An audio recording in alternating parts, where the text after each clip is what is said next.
Bueno, por favor vamos a las escrituras, hermanos, el día de hoy. Ya estoy en esa edad en que la voz me va a empezar a cambiar. Gloria al Señor. Bienvenidos. Si es tan amable, busque su Biblia, póngase en pie, por favor. Gálatas capítulo 6, verso 1. Perdón, al revés. 1, 6.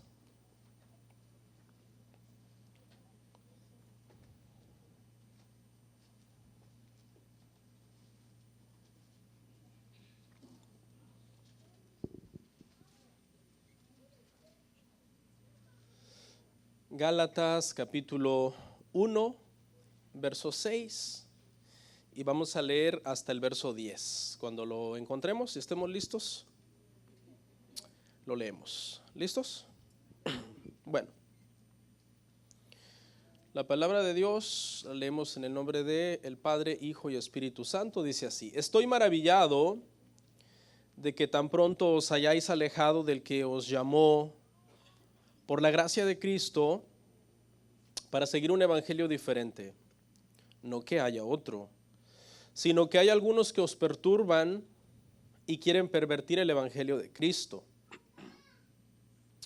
Mas si aún nosotros o un ángel del cielo os anunciare otro evangelio diferente del que os hemos anunciado, sea anatema. Como antes hemos dicho, también ahora lo repito: si alguno os predica diferente el evangelio del que habéis recibido, sea anatema. Pues, ¿busco ahora el favor de los hombres o el de Dios? ¿O trato de agradar a los hombres? Pues, si todavía agradara a los hombres, no sería siervo de Cristo. Oramos. Padre, gracias.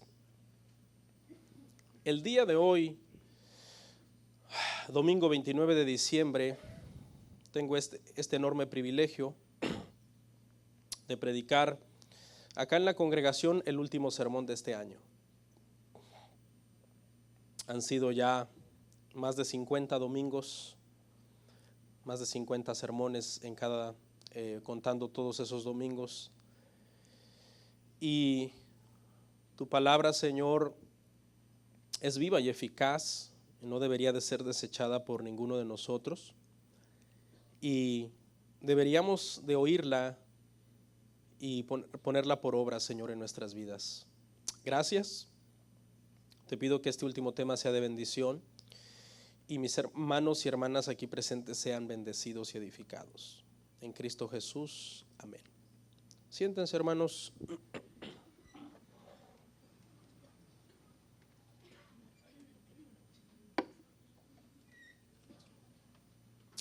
Olvidé poner aquí un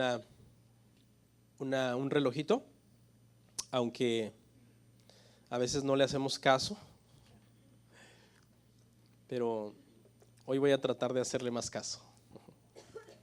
La semana pasada nos alargamos un poco, pero creo que fue de edificación para algunos de nosotros. Hermanos, el tema del día de hoy se titula El Pastor, y luego abrimos un signo de interrogación y dice en forma de pregunta: ¿mi amigo o mi enemigo? ¿Quién es el pastor? ¿Es mi amigo o es mi enemigo? Y yo sé que a algunos de ustedes les puede llamar la atención este título, y la razón por la que lo estoy predicando es porque es nuestro último sermón del año, hermanos, y yo quisiera que el año que viene lo comencemos bien todos espiritualmente y con todo el deseo de congregarnos, de servir a Dios, de ser miembros leales a una iglesia, de dar fruto, de edificar a otros, de ser de buen testimonio.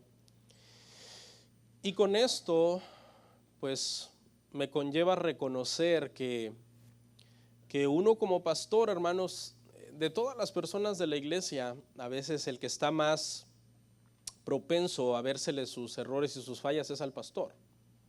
Es al más fácil que nosotros le vemos sus defectos. Y muchas veces pues esas fallas y esos defectos del pastor nos pueden servir de tropiezo. Y si no cuidamos el corazón, nos puede acabar amargando, porque el corazón es muy delicado. Si no hablamos, si no reconciliamos, si no pedimos perdón. Y esa amargura se puede volver enojo, y ese enojo se puede volver resentimiento, y ese resentimiento se puede volver odio.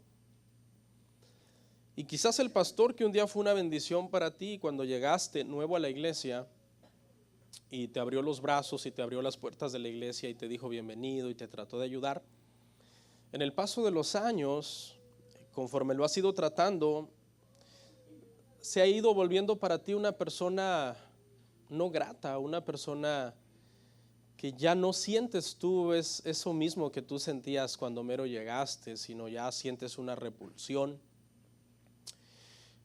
Y pues es normal, ¿no? Porque yo estoy aquí enfrente de todos ustedes y me toca hablar en vivo, y hablar en vivo no es fácil.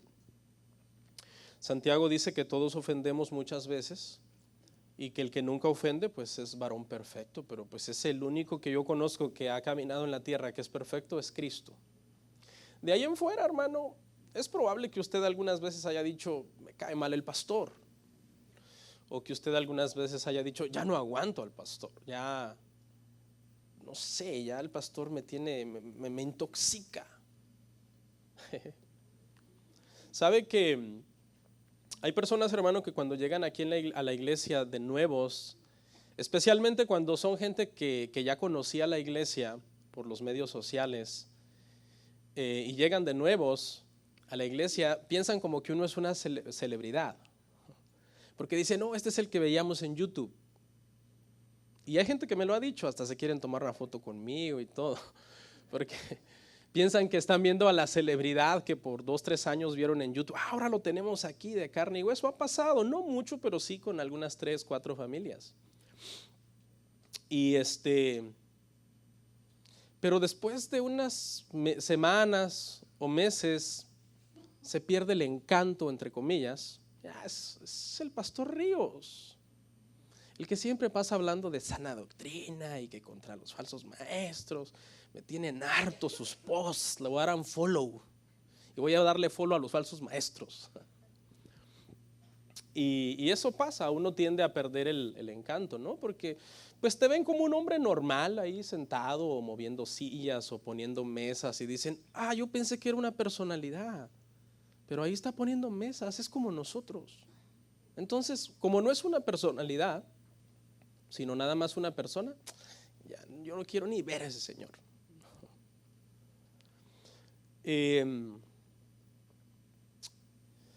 Y pues uno a veces como pastor, hermano, tiende a pasar de amigo a enemigo así. Y de eso vamos a hablar hoy. Y vamos a ver este mensaje. Les quiero contar un poco de historia. Esta iglesia comenzó, hermanos, cuando yo tenía 26 años. Tenía yo 1 año y medio de casado. Estábamos recién casados con mi esposa. Y teníamos unas gemelas, unas bebés, unas niñas gemelas de 10 meses de edad. Cuando comenzó la congregación, me faltaba muchísima madurez en todos los aspectos, por donde usted lo busque. Faltaba madurez emocional, tenía 26 años obviamente. Me faltaba madurez psicológica. Dicen los psicólogos que hasta los 30 se comienza a madurar psicológicamente. Me faltaba doctrina. Venía yo de una congregación donde no fui adoctrinado sistemáticamente, que es algo que estamos tratando de hacer en esta iglesia, adoctrinarle a usted sistemáticamente, que usted sabe algo, pero sabe por qué lo sabe y sabe dónde está eso en la Biblia. O sea, yo sé esto y es así porque aquí está en la Biblia. Entonces, me faltaba preparación doctrinal, pero dentro de todas mis carencias había algo de lo que sí yo estaba 100% seguro. En las demás cosas no estaba 100% seguro porque me faltaba, Pero había una cosa, hermanos, que me ardía en el pecho, que era una llama que yo no podía explicar ni apagar, y era el llamado a ser pastor. El llamado a ser pastor, de eso sí yo siempre estuve 100% seguro. Obviamente en momentos difíciles tu humanidad cuestiona, pero Dios respalda. Y en el paso de los años Dios ha estado respaldando ese llamado, ¿no? A servirle en el pastorado. Teníamos la duda sobre dónde plantar la iglesia. Al principio, sinceramente, yo pensaba que era en México, donde íbamos a plantar una obra con mi esposa, porque yo soy mexicano. Pero por ratos también yo decía, quizás acá, pues acá vivimos, tenemos unas niñas de 10 meses que no es muy sabio llevárnoslas a estas alturas del partido, ¿no? Nacieron con algunos problemas de salud y aquí tenían todos los beneficios médicos. Pero mientras se nos aclaraba en la mente dónde íbamos a plantar una iglesia, preparamos 2 escenarios por prudencia, ¿no? Preparamos un escenario en México por si nos íbamos. Tenía un buen trabajo, pude comprar una propiedad allá. Yo digo, preparemos ese escenario por si nos vamos a plantar allá. Pero también tengamos un ahorro listo para comprar una casa por si nos quedamos aquí en Estados Unidos. Y en eso estábamos, en eso estaban las cosas. Un matrimonio joven con 2 bebés tiernitas, como dice mi esposa. Una propiedad en México para construirla en caso de que nos fuéramos, y teníamos un ahorro en aquel entonces de $10,000 que era más que suficiente para comprar una casa, gastos de cierre, down payment y todo lo que es mudanza, en caso de quedarnos. Y en eso estaba la situación cuando el impulso de plantar una obra en mi mente, en mi corazón y en la mente y el corazón de mi esposa se aclaró. O sea, antes estaba como nublado y ahora se hizo claro. Y Dios ponía en nuestro corazón, es aquí, y como dice el programa, es aquí y ahora. Aquí y ahora. La primera familia que fueron miembros de esta iglesia es la familia de mi primo Polo. Él está aquí con nosotros. Ya todos estos años nos han estado apoyando. Muchas gracias por todo. Me reuní con ellos, les comenté, les digo, miren, esto es lo que está pasando en nuestro corazón, esto es lo que sentimos. Si ustedes nos quieren apoyar sería de bendición, si no, pues lo comprendemos, no podemos oprimirlos, ¿no? Con esto. Y bueno, ellos nos abrieron las puertas de su hogar, ahí comenzamos un estudio bíblico. El proyecto de construir en la propiedad que habíamos comprado en México se canceló y los $10,000 que teníamos ahorrados los usamos para comprar algunas cosas básicas para esta obra naciente, este pequeño grupo que pues daba sus primeros pasitos, y conforme creció a los meses el resto del dinero lo usamos para rentar nuestro primer edificio. Y bueno, todo ese proceso, hermanos, cometí muchos errores que nunca he ocultado, por cierto, siempre son de dominio público. De hecho están en las prédicas que he dado, están en YouTube. Errores doctrinales, de carácter, administrativos, de toma de decisiones, de errores que cometí como esposo, como padre. Pero de una cosa sí estoy 100% seguro, y es que ninguno de esos errores fue por una expresa maldad, por una maldad expresa de decir, no, yo sé que esto está mal, pero yo lo voy a hacer porque yo soy malo, sino por ignorancia, falta de madurez, falta de entendimiento de ciertas doctrinas. Y así estuvimos funcionando, hermanos, hasta que en el año 2012, hace 7 años, la iglesia, pues decidimos corregir, reformar la iglesia, volvernos una iglesia bíblica. Y este pasaje, hermanos, fue clave, fue parteaguas en esta decisión. Léalo conmigo, por favor, está en Tito 1:5.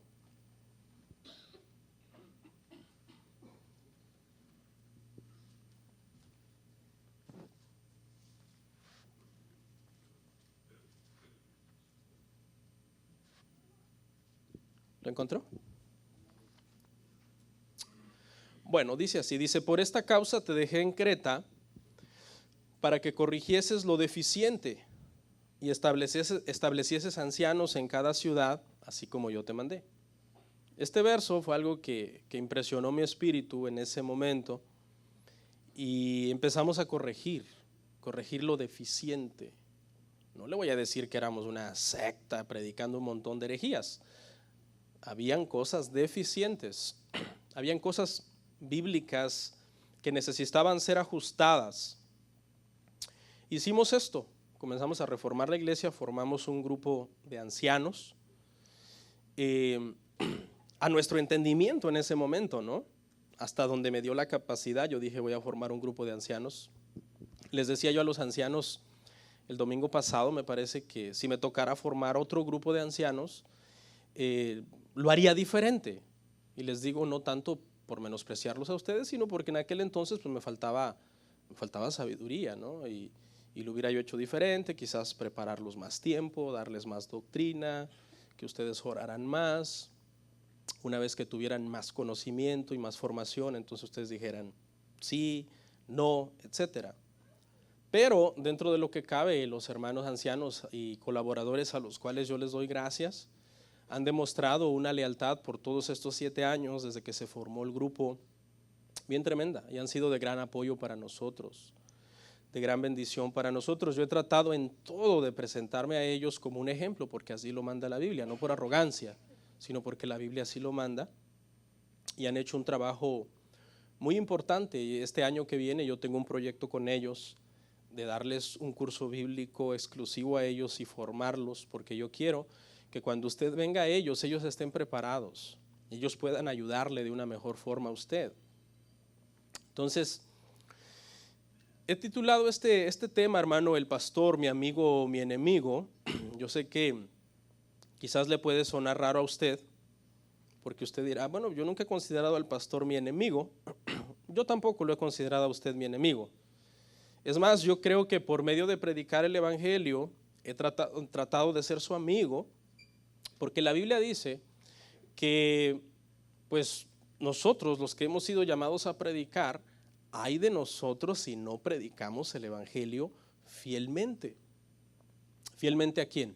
¿Al amigo? Fielmente a Dios.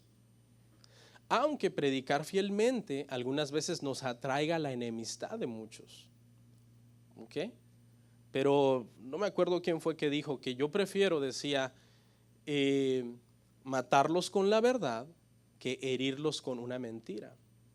Entonces muchas veces, aunque decirle la verdad a alguien conlleve que se ofenda, se enoje y se vaya, algunas veces toca decirle, porque es tu deber como pastor.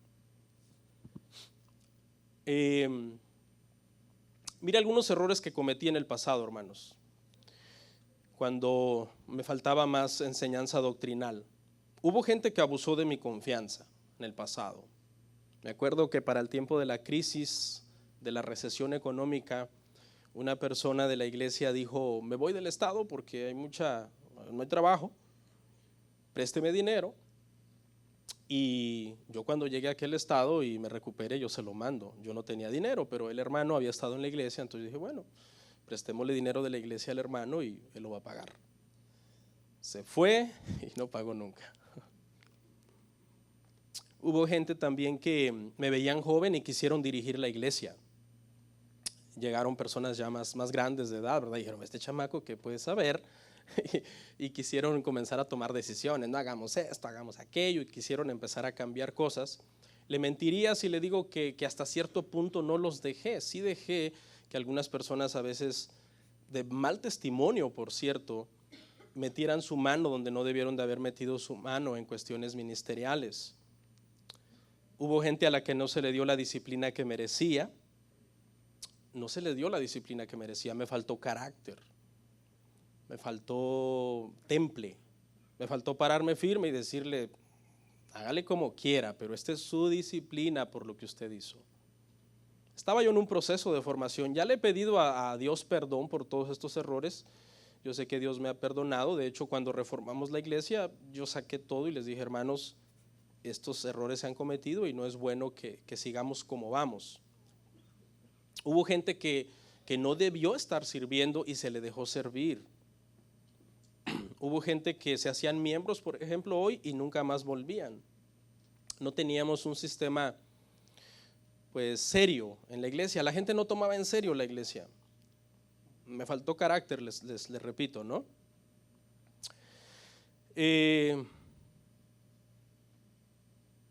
Pero, pues gracias a Dios, ahora hermano, nosotros estamos en un proceso de ser una iglesia bíblica y pues nos hemos parado firmes ahora. No somos perfectos, pero yo al menos me considero que ya pasé esa etapa en donde si alguien viene y quiere hacer cosas que van en contra de la iglesia, yo tengo el carácter ahora de decirle, lo siento mucho. La Biblia dice así, si a usted no le gusta lo que la Biblia dice, se puede retirar. O sea, yo creo que muchos de ustedes en el pasado anhelaban que yo llegara a ese nivel, ¿no? Ser fiel a Dios antes que a los hombres. Y yo creo que es ahí, hermanos, donde hemos llegado. Yo quiero usar este sermón el día de hoy para motivarlos, hermano, para que ustedes el año que viene le echen ganas a las cosas de Dios. Y si usted tiene algo contra la iglesia, contra mí, sáquelo, déjelo, porque eso le va a estorbar. Comenzar el año 2020 otra vez con apatía, con indiferencia, con una mala actitud, murmurando de la iglesia, murmurando del discipulado, de las predicaciones, de todo. Y no estoy diciendo esto, hermano, a lo mejor alguien dice, ¿de qué está hablando el pastor? Si yo amo estar aquí, me gusta todo y todo, pero estoy diciéndolo para que, por si hay alguien, ¿verdad?, que dice, yo no tengo paz en mi corazón, yo no estoy en paz aquí. Entonces, yo te voy a aconsejar, pero no te voy a retener, no te voy a obligar a estar aquí, porque ¿qué tal si tu bendición es estar en una iglesia donde sí vas a dar fruto, donde sí tú vas a crecer? Ahora, si eres sabio y maduro, entonces ven y dialoguemos y hablemos y no dejemos que cosas así estorben nuestra vida espiritual y nuestro servicio a Dios. ¿Ok? Pero, le voy a decir algo, hermanos. Si el problema de usted, hermanos, usted tiene que analizar bien con quién tengo el problema. ¿Tengo el problema con el pastor o mi problema más bien es personal con Dios? ¿Por qué? Porque si el pastor se dedica a predicar las escrituras y a usted no le gusta, su problema no es con el pastor. Su problema es con Dios y con la palabra de Dios. Porque si tú dices, pero ¿por qué será que el pastor me cae mal si siempre predica la Biblia? Tal vez tu problema es espiritual. Eres tú el que te tienes que analizar. Eres tú el que tienes que ver cómo estás caminando en las cosas de Dios. Hermanos, no estoy diciendo todo esto para quejarme. Yo de antemano sé que servir es sinónimo de sufrir. Yo sé que el ministerio no es un lecho de rosas. El mismo Jesús, siendo perfecto, se imagina que yo no quisiera que a mí me pase nada malo. Sería ilógico, porque a Jesús le pasaron cosas malas siendo perfecto. Pedro lo negó, Judas lo traicionó, Felipe lo cuestionó, Tomás dijo, yo no creo en él hasta que no meta mi dedo y mis manos en sus llagas. Entonces, si Jesús, hermano, siendo perfecto, sufrió, yo no soy nadie para exigir que aquí nunca haya sufrimiento en mi vida, en el ministerio. Pero sí le llamo a que usted analice su vida espiritual. ¿Cómo está usted espiritualmente? Terminó de leer la Biblia este año 2019, una meta que yo encarecidamente y con todo mi corazón le estuve repite y repite y repite. La terminó. Ya no es que la pienso terminar, es que hoy es 29. ¿Cómo está su vida de oración? Oración privada a Dios, que usted se encierra en su cuarto y ora privadamente, dobla rodillas. No esa oración que uno hace allí en la mesa con la familia por los alimentos. Señor, bendice los alimentos, amén. No, su vida de oración privada, a solas con Dios. Si esas cosas están mal, entonces es probable que nada en la iglesia a usted le va a gustar, porque usted está mal espiritualmente, usted tiene problemas espirituales. Su problema no es ni con la iglesia ni con el pastor, su problema es con Dios. Y hasta que no arregle eso, siempre va a tener puestos los lentes de la carne en la cual usted anda, y con esos lentes lo va a ver todo. en la iglesia. Vamos a analizar este pasaje, hermanos. Gálatas 1, 6 al 10. El apóstol Pablo usa la primera expresión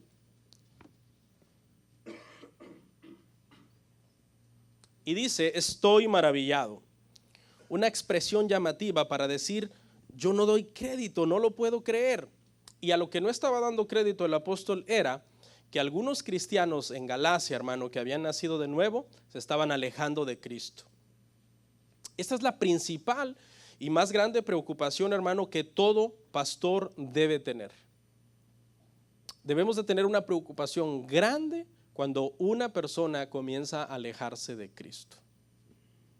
Es nuestro trabajo como pastor alimentarles, cuidarles, aconsejarles bíblicamente, llamarlos a dar frutos dignos de arrepentimiento, llamarlos a que crezcan en conocimiento de Dios, entendimiento del evangelio, alejarse del pecado. Todas esas cosas no es, hermano, algo personal que yo le diga, viva en santificación. ¿Por qué me dice eso? Porque dice la Biblia. Hermano, aléjese del pecado. ¿Y usted qué le importa? Porque hay gente, hermano, que se mete en una lucha contra el pastor, como una lucha de poder a poder. Si el pastor dice una cosa, yo digo otra. Si él aconseja esto, yo digo que no. O sea, entonces te comienzan a ver como un enemigo, y cuando ya tú te vuelves enemigo de alguien, ya nada vas a recibir de esa persona, porque tú ya estás predispuesto en tu corazón, aunque te esté diciendo la Biblia, pero como tu problema es personal ya contra esta persona, valga la redundancia, ahí ya no recibes, te cierras. Pastor, pero usted cómo sabe que yo ando mal espiritualmente, usted quién es para decirme eso. Bueno, yo sé cómo anda la gente espiritualmente, porque la Biblia dice, por sus frutos los conoceréis. Tu asistencia a la iglesia, tu actitud cuando alguien te llama la atención, tu soberbia si se te está queriendo corregir y te exaltas y te enojas, por cómo hablas, con quién te juntas, porque eres una persona que nunca acepta sus errores. Entonces, el árbol malo, ¿qué frutos da? Malos. Entonces se ve, uno puede ver. Ustedes, yo sé que a lo mejor no lo creen, hermanos, yo sé que no lo creen, pero uno como pastor sabe quién está buscando de Dios. Y no es que tenga una candid camera ahí escondida en su cuarto, una cámara oculta. No, uno sabe, eso se ve. Cuando tú hablas con alguien y haces contacto visual con alguien, tú sabes cómo anda espiritualmente. Y en el paso de los años, hermano, he desarrollado, algunos se agachan y dicen, ay, el pastor me va a leer la vista, me va a leer la mente. No necesito leerte nada. Se ve. He desarrollado, hermano, con el paso del tiempo, el don, si quiere póngale comillas, de saber quién se va a ir de la iglesia. Y yo se lo digo a mi esposa, fulano, familia tal y familia cual, pronto se van a ir de la iglesia. No me digas, sí. Ya saber. Dicho y hecho. Porque se ve cómo anda la gente en una mala actitud en la iglesia.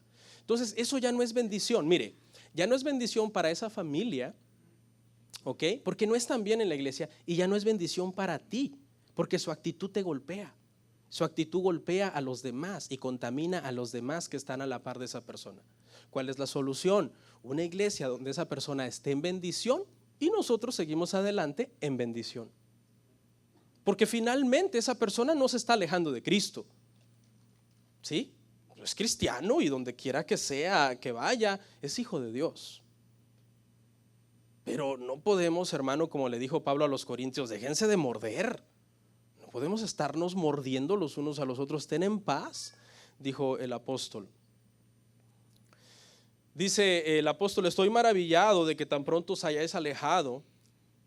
Dice, porque les están enseñando otra cosa, y el que predique esa otra cosa, dice el apóstol, el que predique otro evangelio sea anatema, una palabra griega que significa poner bajo maldición.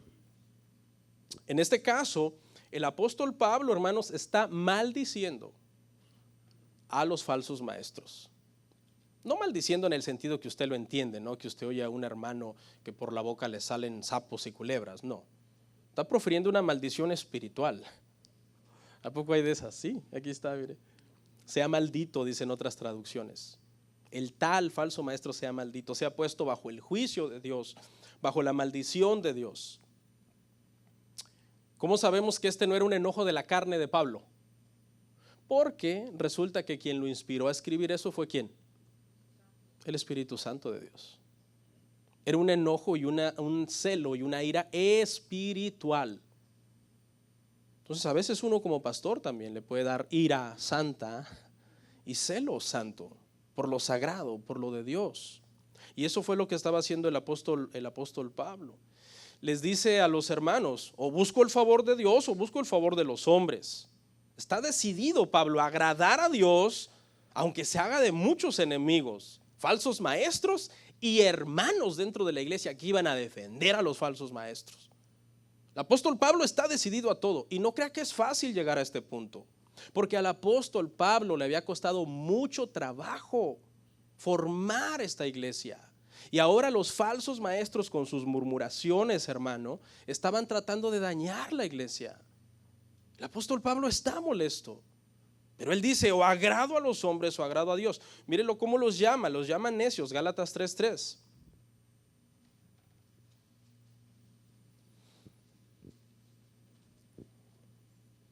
Les pregunta una pregunta retórica, que ya se sabe la respuesta. ¿Tan necios sois?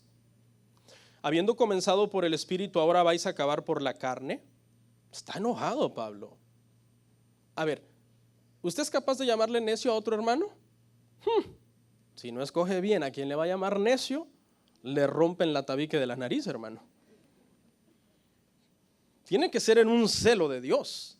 La persona tiene que saber que le estás llamando necio de parte de Dios para que se sujete y se someta y no te somate.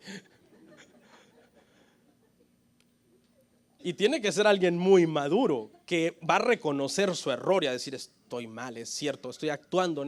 Hoy uno le llama necio a alguien de la iglesia porque está actuando neciamente. O sea, que le llames necio con justa razón y se va de la iglesia. Pues si aquí hay 500 iglesias a menos de una milla, ¿qué hago yo aquí donde me están llamando necio?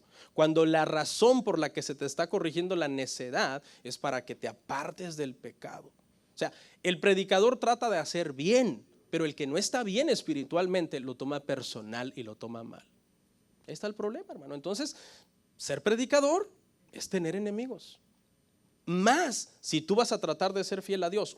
Cuando tú como pastor quieres ser fiel a Dios, los tibios de la iglesia, óigalo bien, y los que no andan bien espiritualmente de la iglesia no te van a tragar muy bien. O los rebeldes, esos rebeldones que tienen esa actitud rebelde de siempre cuestionarlo todo. Tú no vas a hacer alguna pastilla fácil de tragar para ellos. Pero qué rico es hablar con gente espiritual. Qué rico es hablar con gente que ama a Dios, que lee la Biblia, que habla de la palabra, que dice vamos para adelante. Y lo ves en un gran problema y dice, adelante pastor. Y tú le tratas de dar ánimo y él te da ánimo a ti. ¡Wow! Que eso es rico. Hablar con necios, rebeldes, quejumbrosos, que siempre están viendo todo lo negativo porque ellos están mal espiritualmente, es un problema, hermano. Tan necios sois. Mire Gálatas 4:16, y seguimos hablando ahí de los Gálatas porque es que Pablo estaba muy enojado con ellos.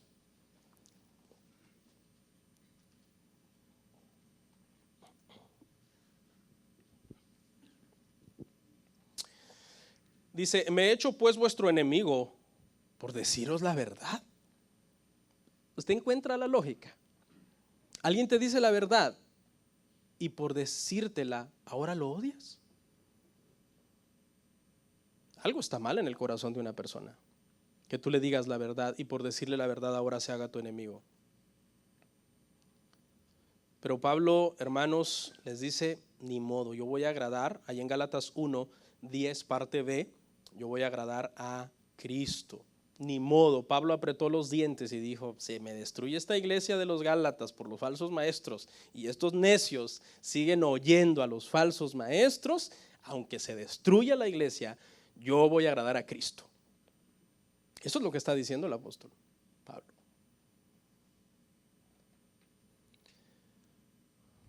Entonces, hermanos, miren, cuando uno les diga la verdad o les llame la atención por su bien, no se enojen, hermanos, pues si yo Es mi trabajo, ¿o no? Es mi trabajo decirles la verdad. Pastor, pero dígamelo con amor, dígamelo con gracia. Ya voy a llegar a esa parte donde le voy a hablar de mi carácter, de cómo soy yo como persona.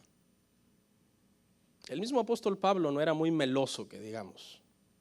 Se le conoce en el mundo de teología como el hombre de hierro y el hombre de terciopelo, ¿no? Porque era duro con los pecadores, pero era muy amante de los hermanos. Los santos los llamaba a los hermanos. Pero le comento rapidito, mire, cosas por las que yo me puedo volver enemigo de alguien de la noche a la mañana. Hoy soy su amigo, mañana su enemigo. Personas que son tus amigos mientras no les digas nada y nunca los corrijas. O sea, ellos andan mal, son tus amigos, quieren convivir contigo y todo, pero si un día tú te paras, eso que estás haciendo está mal, hasta ahí llegó la amistad. Esas no son amistades verdaderas. Otro, personas que son tus amigos mientras convivas con ellos seguido. O sea, si tú convives conmigo seguido, somos amigos. Si tú no puedes convivir ya conmigo, ahora vas a convivir con alguien más, ya no somos amigos. Eso es inmadurez, porque uno no puede estar esclavo a otra persona, ¿no? Eso también está mal. Algunas personas son tus amigos mientras no les toques sus doctrinas erróneas. Ay, pastor, yo voy a ser su amigo, pero en esta doctrina aquí soy su enemigo a muerte, porque así me enseñó mi abuelita, o así me enseñaron en la iglesia de donde yo vengo. Que aquí no somos la iglesia donde tú vienes. Si te gusta mucho la doctrina donde tú vienes, vuelve, porque ahí está la doctrina que tú amas. Escucha, hermano, aquí nosotros vamos a hacer una iglesia bíblica, aunque se vaya a la mitad. Así se lo digo. Y con Biblia en mano yo le voy a demostrar, por esto predicamos esto. Yo prefiero que seamos una iglesia pequeña y bíblica y no una iglesia que crece como la espuma y antibíblica. Porque, hermanos, eso no me va a traer a mí ningún beneficio. Le voy a quedar mal a Dios. Así que los que quieren palabra, hermanos, estamos firmes en el Señor y vamos a seguir creciendo en el Señor. Y los que dicen, no, yo mis tradiciones, mis costumbres, mi forma de pensar de antes. Hay iglesias para todo tipo, hermanos. Y no estoy corriendo a nadie, por favor. No estoy corriendo a nadie, pero este sermón, hace como 3 domingos yo lo anuncié, yo les dije, va a ser un sermón parteaguas. O inicias bien el 2020 aquí, o inicias bien el 2020 en otro lado. Pero bien espiritualmente. Donde sea, pero lo vas a iniciar bien. Que eso es lo importante, ¿o no? Eso es lo importante, que lo inicies bien en Cristo, con propósitos de crecer, de servir, de dar fruto. Hay personas que son tus amigos mientras no te juntes con alguien, mientras no se junten con alguien que no te quiere. Ahí son tus amigos. Le doy un ejemplo. Vamos a suponer, hermano Dani, perdón, y Joel, si me ayudan con este ejemplo. Yo soy amigo de Dani, ¿verdad? Pero Joel no me quiere por X, por Y, por Z, qué sé yo, por años. Él siempre ha dicho, ay, el pastor Ríos, ni modo, pues me toca aguantarlo, no hay otra iglesia. Y entonces, yo soy amigo de Dani, o Dani es mi amigo, mejor dicho, mientras no se junte con Joel. Porque ya si un día yo veo que Dani se junta con Joel, entonces ya veo diferente a Dani. ¿Y qué le pasa, hermano Dani? No, nada. Está compartiendo con Joel, con quien no me quiere. Damos un ejemplo. Y han hablado y han comentado. Entonces, eso no es madurez, hermano. Usted nunca debe de cambiar por otras personas. Usted nunca debe de cambiar con las personas, mejor dicho, por lo que otra gente te cuente. Tú tienes que ir directamente a hablar con la persona. ¿Estamos de acuerdo? Nunca es sabio, hermanos, oír una versión de una historia sin oír la otra versión. Eso no es sabio, eso es necedad. Yo por eso cuando los matrimonios vienen y me dicen que fulano no me engano, me digo, hable con su esposo, hable con su esposa, arréglenlo. Porque así es como deben de ser las cosas. Algunas personas también, hermanos, son tus amigos mientras les predique suave y a su gusto. Si el pastor me predica suave y a mi gusto es mi amigo, pero si el pastor me predica duro, ahí ya no es mi amigo. Creo, hermanos, que tenemos conceptos equivocados de qué es un buen pastor. Yo creo que aquí está el meollo del asunto. Durante el pasar del tiempo, hemos ido creando un falso concepto de un buen pastor. ¿Qué es un buen pastor? ¿El que te celebra tu cumpleaños? ¿El que trata de pasar la mayor cantidad de tiempo en tu casa? ¿El que te abraza muy fuerte y te dice al oído, hay que tener cuidado con eso, que te ama, te amo? ¿El que está al pendiente de todos los cumpleaños de tus hijos? El que pone en Facebook, hoy cumplo 5 años de amistad contigo, hermanos hasta la muerte. Podríamos seguir describiendo cosas. ¿Qué es un buen pastor? ¿Eso es un buen pastor? Yo creo que eso no es necesariamente un buen pastor. Yo creo que no son estas las cosas que determinan si un pastor es bueno haciendo su trabajo. Yo estoy convencido más bien que un buen pastor es el que es fiel a Dios. Un buen pastor es el que es fiel a la palabra de Dios. Es tan buen pastor, diría yo, que está dispuesto a perder tu aprobación, y perder aprobación te hace sentir mal como humano, con tal de ser aprobado por Dios. Que está dispuesto a caer mal a la gente con tal, hermano, de agradar al Señor.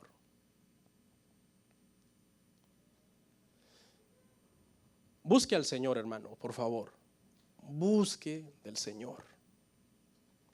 En su casa, lea la Biblia, ore, haga reuniones familiares. Si usted está bien espiritualmente el año que viene, yo le aseguro que ni va a poner tanta atención a la iglesia. La iglesia siempre hay imperfecciones, ¿ok? Aquí siempre hay imperfecciones, y el más imperfecto, al que se le notan más, es al pastor. Obviamente pasa uno más tiempo acá, arriba, hablando. Pero yo le aseguro que si usted busca de Dios, hermano, quizás ni atención va a poner. Alguien va a venir a murmurarte, ¿ya te diste cuenta que fulano, mengano, perengano? No, es que yo voy a adorar a Dios. Pues yo le cuento ahí para que usted sepa. Hay que tener cuidado, hermanos. Está bien si un pastor es muy cariñoso y todo, pero escuche, cuando una persona, su motivación de ser cristiano no viene de Cristo, el pastor no puede hacer mucho. Si la motivación de usted para ser un buen cristiano no viene de la comunión verdadera que usted tiene con Cristo, ¿yo qué puedo hacer, hermano? Le hago su cumpleaños y todo el sábado, y el domingo usted no viene porque muy larga la fiesta. Y yo pensando, le voy a hacer el cumpleaños al hermano el sábado, a ver si con eso se anima y el domingo va a la iglesia. No, es que la gente que no quiere saber nada de Cristo, hermano, lo puedes animar a que venga y diga, ay, qué chévere aquí este club de cantantes. Pero eso no sirve. Esto es una cuestión espiritual, hermanos, donde el que ha nacido de nuevo, las cosas de Dios anhela. El bebé recién nacido anhela la leche espiritual no adulterada, que es la palabra de Dios. El que ha nacido de nuevo anhela hablar con su padre, que está en lo secreto y que lo recompensa en público. El que ha nacido de nuevo anhela servir a Dios voluntariamente. Me recuerdo cuando yo debuté como servidor, mi primer puesto fue ser diácono. Me acuerdo perfectamente todavía el uniforme que usé ese día, una camisita así azul cielo, un pantaloncito azul marino, y póngase ahí, quítese ahí, hágase para allá. Yo nada más obedeciendo. Como niño, tenía 22 años, pero yo sentí ese día que fue algo tan especial. Me fui a comprar una corbata, porque yo veía a todos los hermanos con corbata, y desde ese día nunca he dejado de servirle a Dios. Nunca. Ni un solo día he dejado de servir a Dios. Pero la gente que anda, que sirvo, que no sirvo, que será, que no será. Yo, ¿cómo está tu vida espiritual? No, pastor, es que usted no me ha llamado, usted no me ha mandado un texto, usted no me ha ayudado en esto. Yo le voy a hacer una pregunta, hermano. Jesús, cuando andaba aquí en la tierra y caminaba lejos, distancias lejanas, hermano, y no había teléfono, no andaba llamando, no andaba texteando a las personas.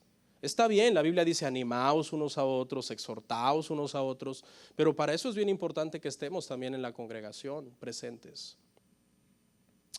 Ahora, en la parte que falta del sermón, hermano, le voy a hablar de algunos de mis defectos como pastor, porque yo nunca los he escondido y quiero que usted me tenga paciencia.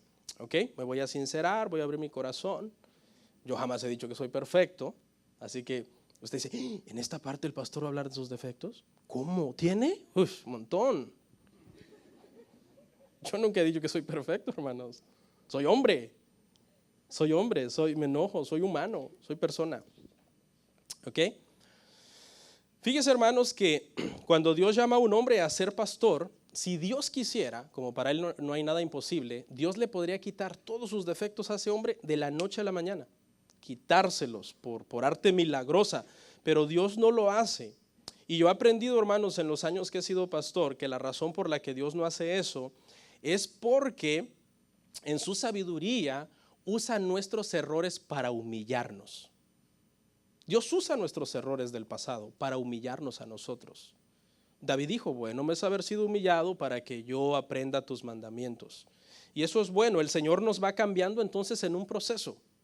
Pudo haber mandado ángeles perfectos a predicar, pero no lo hizo. Llamó a hombres imperfectos como yo. Pero cuando nos llama, no nos hace perfectos, sino que nos deja los defectos puestos para que en el camino nosotros dependamos más de Él. Y oh, Señor, yo estoy arruinándolo, Padre. Estoy haciéndolo mal, ayúdame. Sin ti no puedo.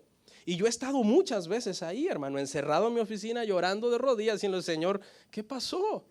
Ayúdame. Y el Señor me dice, mira, esto, aquello. Hay cosas que hay que mejorar. Entonces es importante, hermanos, que nosotros también le tengamos paciencia al pastor, porque el pastor no es perfecto, pero en su gracia el Señor nos ayuda. Mire lo que dice 2 Corintios 12:9. 2 Corintios 12:9. Me ha dicho, bástate de mi gracia, porque mi poder se perfecciona en la debilidad. Por tanto, de buena gana me gloriaré más bien en mis debilidades, para que repose sobre mí el poder de Cristo. Este es Pablo, hablando de sus debilidades, sus defectos, sus luchas, sus miedos, sus temores. Y él dice, el Señor me ha dicho, bástate de mi gracia. O sea, tranquilo, yo sé que tú no eres perfecto, yo te voy a ayudar. La gracia es el favor de Dios. O sea, lo que a ti te hace falta, las debilidades que tú tienes, yo las voy a fortalecer, dice el Señor. Quizás nunca te voy a quitar esas debilidades, porque quizás, hermano, yo tengo un defecto de persona con el cual voy a morir. Quizás mi carácter. Y ahorita les voy a hablar de mi carácter. Pero en el camino, la gracia de Dios me va ayudando. Me levanta y me da ánimo, sigue. Y luego cuando comete un error, me humilla y me tira al piso. Y luego me humillo, ay Padre, perdóname, me volví a equivocar. Me levanta, sigue, continúa. No lo vuelvas a hacer. Ten cuidado cómo manejas la iglesia es mía. Entonces, nos manda a seguir creciendo y a presentarnos como ejemplo. Fíjese, hermano, aquí hay un misterio. ¿Cómo Dios le dice a hombres imperfectos que se presenten como ejemplo de su iglesia?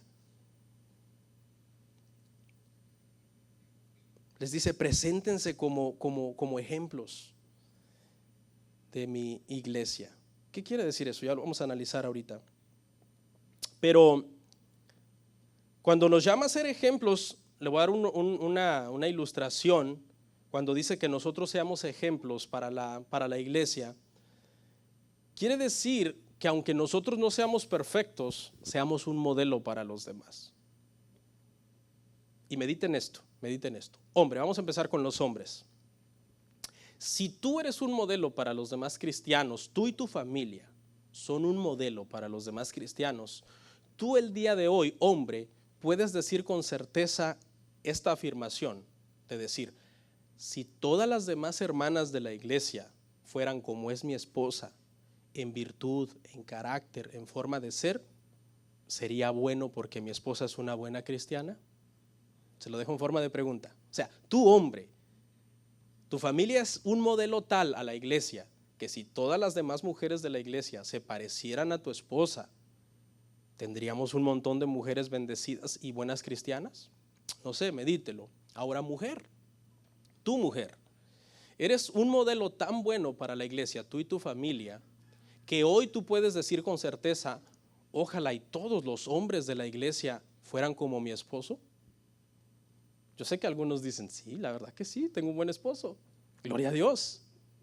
Pero no sé, tú medítalo. Medítalo. Tu mujer, ¿tú podrías decir eso? No, si todos los hombres de la iglesia fueran más o menos como es mi esposo, wow, tendríamos una congregación llena de varones bien temerosos de Dios. Si no podemos contestar que sí a esas preguntas, hay que analizar nuestra vida espiritual. Algo está mal en nuestra familia y hay que arreglarlo. Defecto 1. Defecto 1. Hermanos, estoy creciendo poco a poco en la predicación. Sería muy iluso de mi parte decirles que yo lo sé todo, hermanos, en la predicación. Yo no lo sé todo. Estoy aprendiendo, leo la Biblia, leo otros libros, oro, paso mucho tiempo preparándome en la predicación. No sería tan tonto, si me permite usar esa palabra, decirle a usted que yo soy un gran predicador. Es una mentira. ¿Y sabe por qué lo digo con la convicción?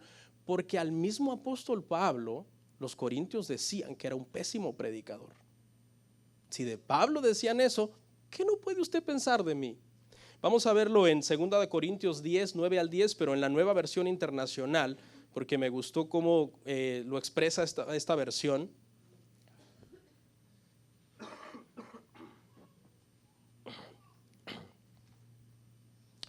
Mire lo que pensaban los corintios de Pablo. Dice, no quiero dar la impresión de que trato de asustarlos con mis cartas, pues algunos dicen, sus cartas son duras y fuertes, pero él en persona no impresiona a nadie. Y como orador es un fracaso. Nueva Versión Internacional. Eso pensaban los corintios de Pablo. ¿Qué no pueden pensar de mí, hermano? Es más, yo creo que hay gente que oye y dice, ay, si yo estuviera ahí, yo lo haría mejor que Ríos. ¿Cómo no estoy ahí? Ese Ríos comete unos errores. Y Pablo era un maestro impresionante, hermano. Era un erudito en Antiguo Testamento, experto en historia, en filosofía, muchas otras ciencias. Pero los corintios decían, como orador es un fracaso. Es decir, su persona, Pablo cuando está en persona, da tristeza.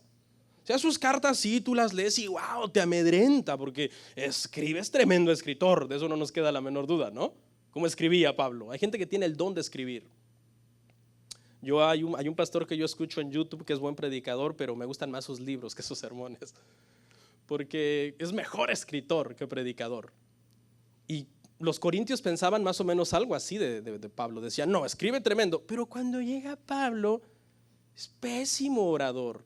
Los historiadores dicen que era un hombre bajito, hermano, de estatura, flaquito, poco pelo, nariz aguileña, sus pies así como charro, decimos en México. Entonces no impresionaba físicamente él. Y los corintios lo menospreciaban por eso. Pablo les dice, hey, por lo menos reconozcan que tengo conocimiento. Miren lo que dice 2 Corintios 11:6.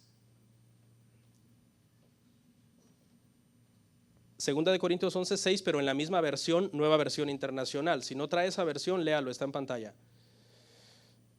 Y Pablo dice, quizás yo sea un mal orador, pero tengo conocimiento. Esto se lo hemos demostrado a ustedes de una y mil maneras. ¿Por qué los corintios no reconocían el conocimiento? Sí ve que atacan el defecto, pero no reconocen la virtud. Eso pasa cuando ya alguien te cae mal. Puede tener virtudes, pero a ti no te importan las virtudes de esa persona, porque tú ya tienes algo en tu corazón contra esa persona. Tú lo que ves es el error de la persona. Pero todo llamado por Dios debe de tener algunas virtudes, por eso Dios, hermanos, le llamó. Como orador a mí me falta mucho, sinceramente. A veces me atacan los nervios, a veces se me lengua la traba, se me traba la lengua. A veces por decir un nombre digo otro, o por decir una cita digo otra. A veces tartamudeo. Me falta mucho, o sea, a Pablo le faltaba según los corintios. Pero como dijo alguien, es mejor un pastor o predicador tartamudo hablando la verdad que uno fluido diciendo un montón de mentiras. Entonces son pequeños defectos, pero hay que ver las virtudes también. Defecto 2. Solamente le voy a hablar de 3. Tengo muchos, pero no me da tiempo hoy a hablarle de todos. Mi personalidad, hermanos. Mi personalidad es un gran defecto que yo tengo. Este año hice algo que se llama un test de personalidad. Si usted no cree en esto, no se preocupe, no está en la Biblia. Pero me hice un test de personalidad porque, de acuerdo, hermanos, al estudio de las personalidades, hay 4 personalidades. Y usted cae en alguno de estos campos de personalidades. Está el sanguíneo, no se lo tiene que aprender, el colérico, el melancólico y el flemático. Y dependiendo de a qué grupo perteneces tú, tienes unos ciertos rasgos de conducta y de carácter y de forma de ser. Entonces te haces un test, vas contestando unas preguntas, llenando una hoja y al final te dan un diagnóstico de qué es lo que tú eres. Escuche, mi personalidad, hermano, es colérico melancólico. Porque generalmente tú eres una combinación de 2. ¿Sí? Te calificas en los 4 y los 2 más altos eres una combinación de esos 2. El dominante sobre el que fue puntaje menor. Entonces en el mío el dominante fue colérico. Con razón es usted un viejo enojón. No se refiere a eso, no se refiere a eso de cólera. No. Sí tiene un poco que ver con temperamento, pero no es que uno es un iracundo.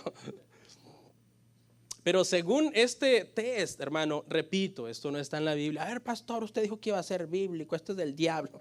Tranquilo. Según este test, hermano, y podría mencionar muchas cosas, pero mire lo que yo soy según este test. Así nací, hermano.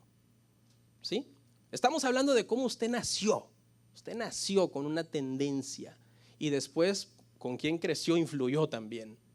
Y el nivel económico influyó también, y la escuela a la que fue influyó también. Y eso no estaba en tus manos cambiarlo. Tú no puedes decir, mejor me mudo de familia para no ser así, o me mudo de ciudad si tú eras un niño.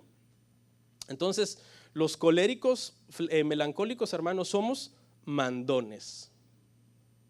Pregúntenle a mis hijos. Argumentadores, o sea, nos gusta como meter nuestra cuchara un poco. Y también no nos gusta quedarnos callados. Es difícil. Hay gente que sí tiene ese don. Yo quisiera tener ese don de quedarse callado. Porque es bonito que alguien venga y bla, bla, bla, bla, bla, bla. Y tú, ok, bye. No, pero a mí cuando me dicen algo que ya yo veo que va en contra de la palabra o que me está agrediendo, o sea, yo también digo, hey, wait a minute. ¿Sí? Y comienzo a argumentar. Somos también adictos al trabajo. Eso me consta, tengo hasta un dolor de espalda aquí que no se me quita de 7 meses. Nerviosos, eso explica, ¿no? Cuando me agarra la temblorina para predicar. Exigentes, difíciles de impresionar. O sea, una persona con este temperamento, hermano, no es que tú vas a contarle algo y va a empezar a brincar. ¡Ay, no! ¿En serio? Introvertidos, una combinación, una sopa de cosas, hermano. Que Dios me ayude. Por eso también lo de introvertido y el nervio, ¿verdad? Porque una persona extrovertida no está nervioso. Y solitarios. Entonces, sí nos gusta convivir, pero tiene un límite donde ya estamos cansados. No, ya no quiero convivir. Alguien te llama, voy para su casa. Ay, padre, ayúdame. Tenemos nuestra forma de ser. Y usted también, hermano, usted en su temperamento, usted tiene un montón de defectos, igual que yo. Yo estuve investigando todo esto porque esto te ayuda como a comprender más a la gente. Y tú dices, por eso es así este hermano. Por ejemplo, el típico sanguíneo, mal hecho, impuntual, gritón, le conocen como el alma de la fiesta, todo lo deja a medias, irresponsable. Este es un sanguíneo. Ok, hermano, voy a orar por usted. Y así, le podría hablar de todos y cada uno de ellos, pero tengo defectos como ser humano, hermanos. O sea, soy un humano. Como usted, yo soy un humano en toda la extensión de la palabra. Tengo sangre, tendones, músculos, células, cromosomas, cerebro adentro de la cabeza, lágrimas en las, ¿cómo se llaman? Las glándulas lacrimógenas. Lloro, río. A veces le grito a mis hijos, luego me arrepiento. ¿Sí ve? Igual que usted. Entonces, El pastor que tiene más éxito, hermanos, con las congregaciones es el pastor sanguíneo, porque es un pastor carismático, fiestero, soba a todo mundo, le celebra el cumpleaños a todos, le soba la espalda a todos. Es el pastor a todo corazón, hasta cursis a veces. Ay, hermanito, te amo. Y hasta incómodo puede hacer sentir a la gente que no es así. Él es así y cree que todos son así. Pero pues yo no soy sanguíneo, hermanos, no soy así. No soy el alma de la fiesta. Soy una persona reservada, tranquilo, solitario.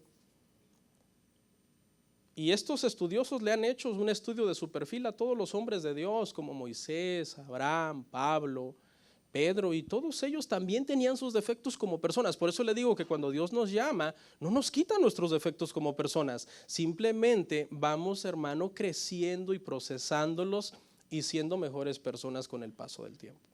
¿Ok, hermanos?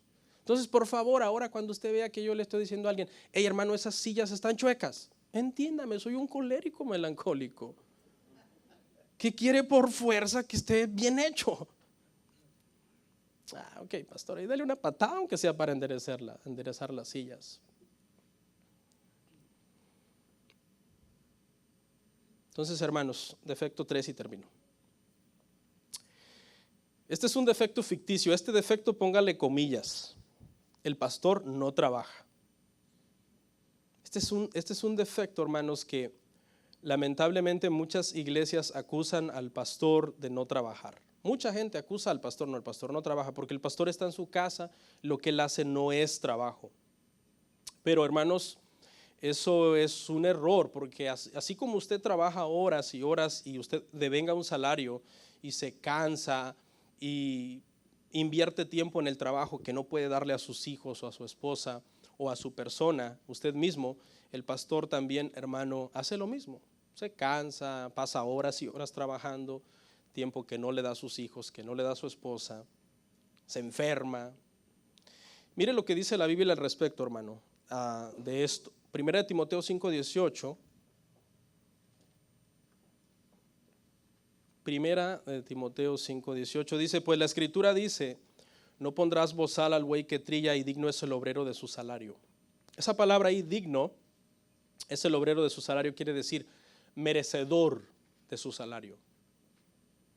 O sea, si trabaja predicando, enseñando, es merecedor. O sea, la iglesia no debería decir no se lo merece, la iglesia debe decir es merecedor, o todavía más, justo merecedor. Justo merecedor, más cuando tú ves, ¿no?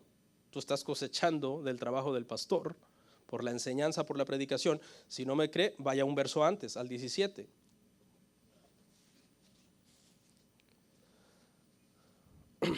Los ancianos que gobiernan bien sean tenidos por dignos de doble honor, mayormente los que trabajan en predicar y enseñar. Dice que enseñar y predicar es ¿qué? Un trabajo. Es un trabajo. Esa expresión dignos de doble honor significa esto. Honor uno, tú lo respetas por persona, porque es una persona que merece respeto. ¿Okay? Lo honras, honra a los que honra, a los que respeto. Honor dos, es la honra económica por el trabajo que la persona hace. Por eso dice doble honor. ¿Qué es eso de doble honor? Honor como persona, honor económico por el trabajo que la persona hace. Esos son los dos honores o el doble honor al que esto se refiere. Entonces dice que es digno de su salario, digno de doble honor. En los dos versos habla de digno obrero de su salario, digno de doble honor, es decir, merecedor, se lo merece. Entonces no menospreciemos, hermanos, el trabajo pastoral. Hay mucha gente que a mí me ha costado mucho meterle en la cabeza que yo trabajo. Mucha gente. ¿Usted qué hace, pastor? Soy pastor. ¿Cómo ha costado que gente entienda, hermano, que yo trabajo de pastor? Y me refiero a gente de aquí. Todavía los nuevos, pues entiendo, ¿no? Los nuevos dicen, pastor, usted es bivocacional, o sea, trabaja en lo secular y aparte cuando le queda tiempo trabaja como pastor. Le digo, no, estoy a tiempo completo. Ok. Pero ya hay gente vieja a veces que te dice que tú, ¿qué haces? No, pues allá rascándome la panza en la casa mientras el sermón se hace solo. No, hermanos, quitémonos eso, hermano, de nuestra mente. Sabe que yo estuve por muchos años sin salario en la iglesia y fue bien triste cuando a mí la iglesia decidió darme un salario. Algo me dio mucha tristeza, hermano, que gente que apoyaba económicamente dejaron de apoyar. Como diciendo, sí, yo doy, pero no para ese hombre. Entonces, eso es un mal entendimiento de las escrituras, hermano. Eso es un mal entendimiento. Cierro con algo que me pareció muy interesante y es unas declaraciones que nos van a hacer meditar. Ahí voy con la primera. Dice, si un profesor de universidad estudia, se prepara y da una clase de 45 minutos, él está trabajando. Pero si un pastor estudia, se prepara, predica un mensaje de 45 minutos, él no trabaja. Si un psicólogo atiende y aconseja a personas, él está trabajando. Pero si un pastor atiende y aconseja a personas, él no trabaja. Si un administrador se organiza, contrata mano de obra y gerencia una empresa, él está trabajando. Pero si un pastor se organiza, dirige y ve cómo se maneja la iglesia, él no trabaja. Si un contador hace los cálculos, economiza, equilibra las finanzas y hace inversiones, él está trabajando. Pero si un pastor hace cálculos, economiza, equilibra las finanzas y hace inversiones en la iglesia, él no trabaja. Si el abogado intercede por ti ante las cortes del gobierno, está trabajando. Pero si el pastor intercede por ti ante la corte celestial, que es más importante, él no trabaja. Si el doctor te da consulta y te receta medicina que le hace bien a tu cuerpo, él está trabajando. Pero si el pastor te da consulta y te da buena medicina espiritual que le hace bien a tu alma, él no trabaja. Y el último, si cualquier persona en el ámbito laboral toma vacaciones, es justo, pues ellos trabajan. Pero un pastor no puede tomar vacaciones, no debe recibir un salario y no merece respeto, pues él no trabaja. Yo creo que quedó claro el punto, ¿no? Quedó claro el punto. Obviamente no debe ser la motivación el dinero, pero todo pastor es digno, dice, de su salario. Entonces, hermanos, no soy quizás el típico pastor amoroso. Cada quien expresa amor de diferente manera, ¿no? Hay gente que te lo expresa con abrazos, con besos, hay gente que te lo expresa con regalos. Mi forma de mostrarle amor y mi virtud que yo quiero desarrollar es predicarle el evangelio y decirle la verdad. Enseñarle, que usted diga, hermanos, les pregunto, ¿será importante que haya alguien que te enseñe? Yo creo que sí, yo aprendo de muchos. Es importante que haya alguien que te enseñe. ¿Por qué no dar gracias por eso? Tener alguien que te enseñe, alguien que te explique, que te saque de la duda, que te explique el versículo, que te explique la Biblia. No menospreciemos, hermano, así tan a la ligera el trabajo. Y mi conclusión es esta, hermanos, termino con esto. El día 24 de noviembre, hermanos, hace poco más de un mes, tuvimos un funeral en esta iglesia. Todos sabemos, ¿verdad? Y con el respeto que la familia me merece, que nuestra hermana Lorena falleció y tuvimos su funeral acá en el templo. Y mientras estábamos cantando, hermano, las alabanzas ahí abajo, me emocioné, soy humano, comencé a llorar, una tristeza profunda. Y mientras estaba llorando, me pregunté si yo había sido un buen pastor para ella. Y fue una pregunta así como un golpe, hermano, en el corazón. Si yo había sido un buen pastor para ella. Y por un momento mi conciencia, no sé, mi persona, me acusó y me dijo, debiste haberle dado más tiempo. Porque sinceramente no pasamos mucho tiempo. Las pocas veces que convivimos fue porque los visitamos. Creo que puedo contar con estos dedos de la mano las veces que yo los visité, unas 4 o 5 veces en los casi 6 años que ellos estuvieron en la iglesia y en el tiempo que nosotros, ellos también de visitarnos, si acaso una vez, y fue para cuestión de trabajo.